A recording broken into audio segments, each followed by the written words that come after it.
He in one place, I'm in another. Yeah. You know what I mean? I'm looking for mega fights right now. And right now, that's not a mega fight. So, you know what I mean? That's my standpoint on it. I'm looking to fight guys like Canelo. You know, that's pretty much it, man. And the rematch with Spence. And that's it. Terence Crawford has responded to Jaron Ennis calling him out for a fight, while promoter Hearn has declared that a showdown between Crawford and Enis is the best fight that can be made in boxing today. Hearn went even further, stating that a clash between the two would be one of the greatest fights in boxing history. His aim was for Enis to unify the 147-pound division before eventually moving up to 154 pounds. Their transition he described as inevitable. But against Boots, he's the best fighting boxer. I mean, unquestioned. But before Boots goes to 54, I would really like to see him unified at 147, and that'll be a tough job for us, but one that you'll see tomorrow night we can deliver with a crowd like this year. A British promoter struck a deal with Jaron Ennis, and their first fight together is set for this Saturday night. Enis will defend his IBF welterweight world title against David Havanesian, who defeated him in their last bout a year ago. Crawford, who became the undisputed welterweight champion after his victory over Errol Spence, held titles from the WBA, WBC, IBF, and WBO. However, because Enis was the IBF interim champion at the time, he was required to take part in a title fight. Crawford, unwilling to face the highly skilled Enis, opted to fight an American challenger instead, ultimately losing his IBF title. As a result, Enis was elevated to IBF champion by default. Now Crawford has moved up in weight and is set to face Uzbekistan's reigning WBA super welterweight champion, Israil Madrimov, in a showdown scheduled for August 3rd. Promoter Hearn, who also supports Madrimov, believes the Uzbek fighter has a strong chance, but acknowledges that Crawford remains the favorite. I think that I really like Madrimov's chances against Crawford, but Crawford is obviously a big favourite. The promoter stated that they plan to schedule the fight once Boots has accomplished everything possible at 147 lbs. Hearn expressed surprise that Boots was able to make the 147-pound limit, noting that he weighed in at just 146 lbs on Friday. Additionally, he mentioned that Boots' father and trainer, Enis, believes his son could even make 140 lbs. You want to do it when he's achieved everything that he can achieve at 147. I've got to be honest, like being around him and seeing the size of him, I was quite surprised that he makes 147 like he does. Like the weigh-in this morning, he was 146, and Bozy was like, I actually think he could make 140. I'm like, what? And Hearn added that Boots looked well hydrated, showing no signs of dehydration. He noted that Boots believes he can eventually move up to 168 lbs, likely transitioning through 154 lbs and then 160 lbs in the future. However, Hearn emphasized the importance of dominating the welterweight division before making those moves. He added that while Boots has already won a world championship, it would be a shame if he didn't unify the titles, given his talent. His face wasn't drawn in the slightest, and that was, when I look at him, he believes he can go up to 168 eventually. So I think you're going to see someone like Jaron Ennis definitely move to 54, definitely move to 60 over time. But I don't like to make the move without clearing up the division. Like, he's won a world championship, but it'd just be a shame if he didn't unify. Fans are eager to see Terence Crawford and Jaron Ennis face off, and Crawford has received backing from trainers and boxing insiders. As he prepares to move up to super welterweight for a clash with Israil Madrimov on August 3rd, discussions about a potential showdown with Enis continue. Andre Rosier, trainer to Danny Jacobs, has been vocal about the possibility of a Crawford versus Enis fight. Enis, the Philadelphia native, is set to make his hometown debut later this year after signing with Hearn's Matchroom Boxing. While Enis has set his sights on Crawford, Rosier believes the three-weight world champion would be too strong for him. I've got Terence Crawford at 154. Right now, Boots is the only one I can see, but I'm with TC all the way, Rosier stated.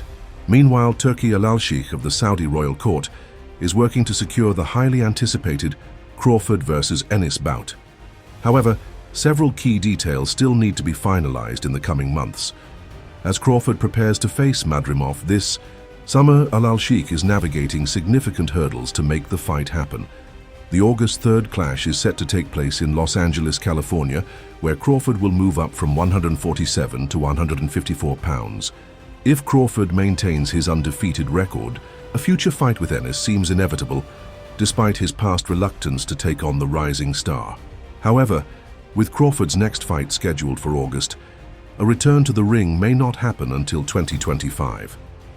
Al-Sheikh is also exploring another major matchup, one involving Canelo Alvarez. There is growing speculation that Canelo could face Crawford in 2024, though the fight may be postponed until next year. With a limited pool of challengers, Al-Sheikh is looking to capitalize on the Mexican superstar's success. More details about Crawford's future opponents are expected to emerge in the coming months. Boots is the mandatory. He's calling you out now. Right now in my career, a lot of people like boost this, boost that, boost this. You know, fighting Boots is a lose-lose situation. I win, they're gonna say, oh, well, he was young, he wasn't ready. You got the experience over him. You got so much more than this kid that never been. Jaron Boots. Enis prepares for his hometown showdown in Philadelphia this Saturday. His promoter revealed that he has surpassed boxing legend Mike Tyson in ticket sales for a Philadelphia fight. Enis broke Tyson's record set during his 1995 bout against Buster Mathis Jr., with ticket sales projections reaching between 13,000 and 14,000 fans, well above Tyson's 10,000-seat milestone. Despite the record-breaking turnout, the IBF welterweight champion remains focused on the fight, prioritizing victory over ticket sales. Originally set to face Cody Crowley, Enis had to adjust after Crowley withdrew, leading to David Avanesian stepping in as his opponent. However, the last-minute change did not slow ticket sales, which still exceeded Tyson's record. And I'm blessed to be able to, be here fighting at the Wells Fargo Center. I'm glad that everybody buying tickets, even if it's late. I'm glad you're buying tickets, supporting, and don't miss, this big show on Saturday, When asked about Eddie Hearn's statement that he had outsold Tyson, Enis responded with a calm smile, saying he didn't feel any different. To him, it was just another day, emphasizing that the achievement felt normal, the undefeated. Boxer, boasting a 31-0 record, expressed his excitement and gratitude for the opportunity to fight at the Wells Fargo Center. He shared that what mattered most to him was having the support of his hometown fans, emphasizing how blessed he felt to see them turn out for the event. Boots has emerged as a formidable contender, showcasing immense promise in the ring.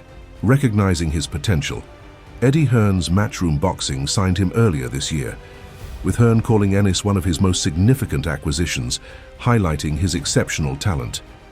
Despite the growing attention, Enis remains focused on his ultimate goal, becoming the undisputed welterweight champion. In a recent interview, he acknowledged that he currently holds one belt, but emphasized his determination to unify the 147-pound division before moving up to do the same at 154 pounds. Meanwhile, his promoter has made an even bolder claim, suggesting that Enis could soon face one of the world's top boxers. My main goal right now, I got one belt, so I'm going to like I said, collect the rest of these belts. If you undisputed at 47, do it at 54. So that's my goal. So 47 right now is my main goal. Collect these belts, be undisputed. Fans have long awaited a showdown between Terence Crawford and Jaron "Boots" Ennis. But with Crawford having dominated the 147-pound division, he now sets his sights on Canelo Alvarez at 168 pounds.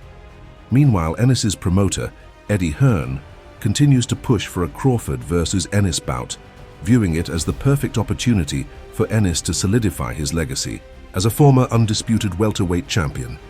We need to get him in big fights and make him undisputed at 147 before he moves up, Hearn stated. My main goal right now, I got one belt, so I'm going to, like I said, collect the rest of these belts. If you undisputed at 47, do it at 54. So that's my goal. So 47 right now is my main goal. Collect these belts, be undisputed. I want to see him fight Terence Crawford, but Crawford will only take the fight if it's a major event. Enis's upcoming opponent, David Avanesian, holds a record of 30 wins, 4 losses and 1 draw with 18 knockouts. Having previously held the IBF interim title, Enis was elevated to full champion status after Crawford vacated the belt to move up in weight. Though Enis didn't want to claim the title this way, he is now focused on defending it. "It's a blessing to fight at home, and I'm ready to put on a show," said Enis, who is returning to fight in Philadelphia for the first time in nearly 6 years. "I'm going to break him down, get the stoppage, and have fun doing it. Fighting at home feels like being on the couch with my feet up. I'm comfortable and ready to put on a great show." Havanesian, a 35-year-old Armenian fighter originally from Russia, wasn't the original opponent for Enis. The Philadelphia fighter was initially set to face Cody the Crippler Crowley, but the Canadian had to withdraw after failing a pre-fight eye exam. Enis remained unfazed by the change. "We prepare for all styles in camp, southpaws, orthodox fighters, pressure fighters, and athletes. It doesn't matter," he said. For Havanesian, this bout represents a critical opportunity, perhaps his last shot at a world title. His previous attempts have come up short, including a close decision loss to Lamont Peterson for the WBA welterweight championship in 2017 and a 6th-round stoppage defeat to Crawford in 2022 for the WBO title. "I'm not going in there searching for the knockout," Enis added. "But if it comes, it comes. It's going to be fireworks, and I'm excited to show the world why I'm the best at 147. Havanesian, for his part, is ready for the challenge.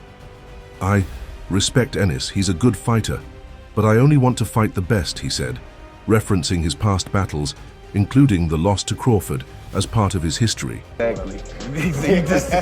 Nobody, what 2 opportunities I had to fight him? Yeah. When he fought, he's for Havanesian too, Yeah. but I think he was in the middle of doing something with Earl at the time. Yes. And at that time, we all thought he was fighting Earl. Yeah. So we all everybody waiting around. The whole welterweight division was waiting around to see what he was going to do. And he popped up out of nowhere fighting David Enis in December or something like that. People don't realize I didn't get the opportunity to fight for the IBF interim until after he made his decision. We was waiting.